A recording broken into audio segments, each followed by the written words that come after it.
Eco garden के gate के बाहर 69,000 शिक्षक भर्ती में आरक्षण घोटाले को लेकर आरक्षित वर्ग के अभ्यर्थियों का धरना प्रदर्शन जारी है।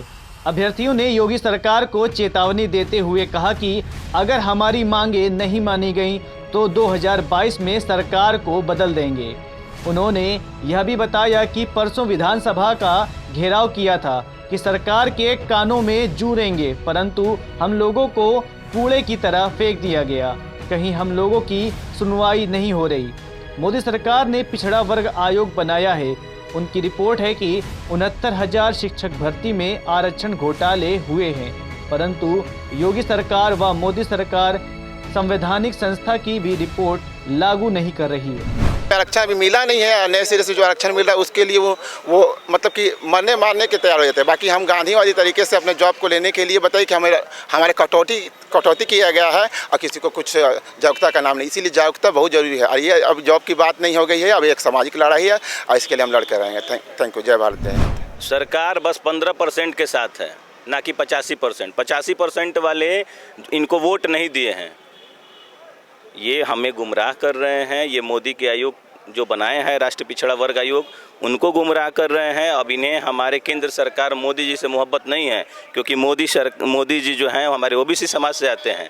कहीं ना कहीं ये उनकी भी बात नहीं मान रहे हैं, क्योंकि उनकी बनाई हुई संस्था, ये भाजपा ने पिछड़ा वर्ग आयोग बनाया है इसलिए कि पिछड़ों के साथ न्याय हो। हमारे पास रिपोर्ट है। हम सरकार से बस इतनी सी मांग कर रहे हैं कि हमें या तो डाटा दे दो कि आपने 27% ओबीसी को दिया और 21% एससी को दिया। हम यहाँ से खुशी खुशी घर चले जाएंगे, फिर लखनऊ में इस शिक्षक भर्ती के लिए नहीं आएंगे।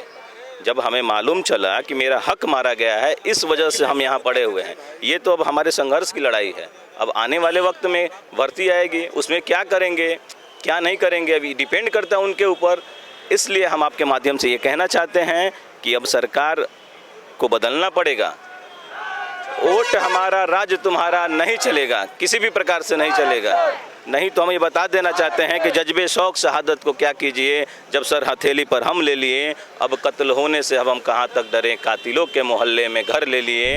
ये चैनल आपको ही बता देना चाहते हैं कि यहाँ पे हर विद्यार्थी इतना संघर्ष करने लगा है किसके, ये हमारी आने वाली नस्लों की भी लड़ाई है। ये हमारी नौकरी नहीं चाहिए। अब हमको नौकरी से कोई प्रेम नहीं है। अब बस हमारा हक मिल जाए, हमारे दलित पिछड़ों का हक मिल जाए कि सुना है इश्क में जीत के आने के लिए काफ़ी हूँ, मैं अकेला निहत्था ही जमाने के लिए काफ़ी हूँ। मेरे हर हकीकत को ख्वाब समझने वालों, मैं तेरी नींद उड़ाने के लिए काफ़ी हूँ।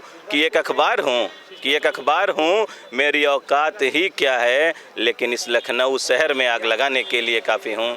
जय हिंद, जय भारत। हम लोग को कुछ पता नहीं चला था कि हम तैयारी इतने अच्छे से करेंगे। हमारे अच्छे मार्क्स होने के बावजूद भी हमें इस तरह से हमें देखने का पड़ेगा। सर कह रहे हैं कि सर कि जैसे जैसे दिन बीतता जा रहा है, उस तरह आपको परत दर परत खुलते जा रहा है कि सरकार की नीयत क्या है। सरकार की यह नीयत है कि वो कहते हैं कि 31,000 ओबीसी को जॉब मिली है, ठीक है, पर मैं बताना चाहता हूं कि उसमें से अधिकतर लोग जनरल में खुद अपने योग्यता के माध्यम से वो अपना जगह लिए हैं, ठीक है।